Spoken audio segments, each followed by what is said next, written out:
Tatay Digong na hindi niya kayo nakasama yung family niya doon sa ICC detention facility. Oo. Okay lang naman yung Christmas niya kahapon, December 24. Nandoon si Kitty, yung kapatid namin, at siya ang nagbisita. Kanina din, pinakita ko yung video call ni Kitty para masabi niya sa inyo kung ano yung message ni dating Pangulong Rodrigo Duterte ngayong Pasko. Nag-video call kayo lately, kahapon, Tatay Digong. Wala kaming video call.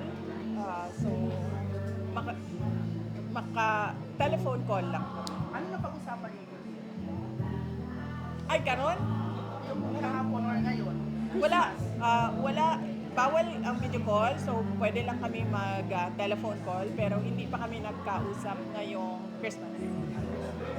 Kumusta yung pag-visit mo sa The Hague Building? Ang haba nun, kumusta lang? Okay naman.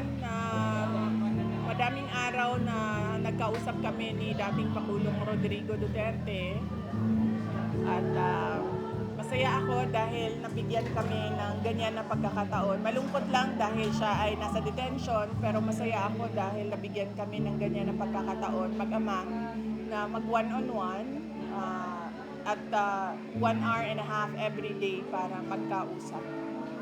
VP, on the other hand, sa BICAM, na-restore yung budget, yung proposed budget ng OVP na 8,800,000. Next question. Ganit. Next question. Alam ko na yan. Next question. So, ngayong January, first week sa January, may pirmahan na yung 2026 national budget ni PBBM. Hindi pwede, dapat before December 31 pirmahan ang budget. Otherwise, mag-reenact yan kung hindi pirmado by December 31. Anong meaning ng VP? Reenact meaning ang 2025 budget will continue to take effect, will carry on. So, dapat pirmahan siya before December 31. Sabi ng Malacanang, first week of January, pipirmahan ni PBBM. Naambot sa ilaha. So, bawal ba yan sa lobby? Sa batas dapat before December 31. Otherwise, mag-reenact by January 1. So, meaning magbabalik yung previous budget. Yung December 2025 budget, yes. John Ryan Calonia, sir. VP, can you confirm yung sinabi ni Secretary, DIL Secretary na bumisita ka raw po sa gym facility to visit Arlie Tevez and not Madriaga? Bahala sila kung anong gusto nilang sabihin. Basta ako, ang sinabi ko, hindi ko kilala si Ramil Madriaga. May mga picture kayo, VP, kumakalat. O tayo din, may picture din tayo. So, May picture ako sa at least siguro 1 milyong Filipino. At yung mga event na yon, tulad nung inauguration ko, siguro mga nasa 4,000 tao ang may individual pictures sa akin. At sa mga Zoom meetings ng parallel groups, more than 300 participants ang isang Zoom meeting. So, propaganda lang ito, VP, sa'yo, against sa'yo. Nag-release na naman kami ng statements eh. Kung lahat akusasyon lang, walang ebidensya, ibig sabihin, paninira lang yan. At kung paninira yan, connected pa rin yan sa 2028 presidential elections. And no, don't ask about the 2028 presidential elections, Brian. Alam ko na yung sunod mong tanong eh. VP, 2 months from now, February, may possible na magpa-file ulit ng impeachment sa'yo. Ready na ba yung account mo for that any eventuality? Nakakapagod na siya para sa taong bayan, yung impeachment na yan. Dahil nakikita naman natin na wala talagang ebidensya yung kanilang mga reklamo. Totally for threats and harassment lang. Ito naman yung pagkamatay ni si Capral. Do you think, VP, na makaka-apekto ito sa investigasyon ng flood control project? I think makaka-epekto ito sa mental wellness ng mga undersecretary at mga assistant secretary dyan sa mga opisina ng mga department. Bakit, VP? Dahil yung mga kaparte ng mga anomalya, mag-iisip na sila kung mahuhulog din ba sila sa bangin. Sa tingin mo may foul play itong pagkamatay ni Yusek Ampar? Hindi ako maka-speculate kung ano ang nangyari doon sa Cannon Road dahil hindi ko naman nabasa kung ano yung mga reports. Lately, VP tinalaga ng Malacanang si General Torre bilang MMDA General Manager. So, any comment?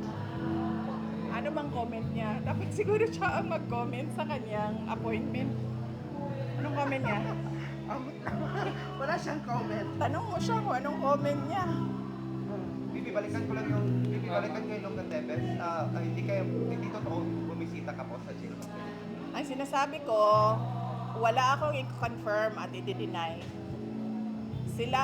Kung gusto nila sila ang magsalita, then magsalita sila. Basta ang sinasabi ko, hindi ko kilala si Ramil Madriaga.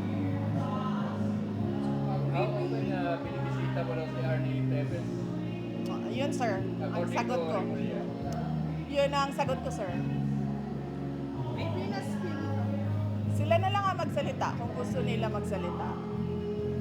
In the spirit of Christmas, may message ka ba kay BBM? Christmas bitaw?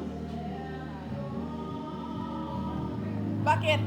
Magbabago ba yung ugali niya kung Christmas o hindi? Hindi naman magbabago. So, wala.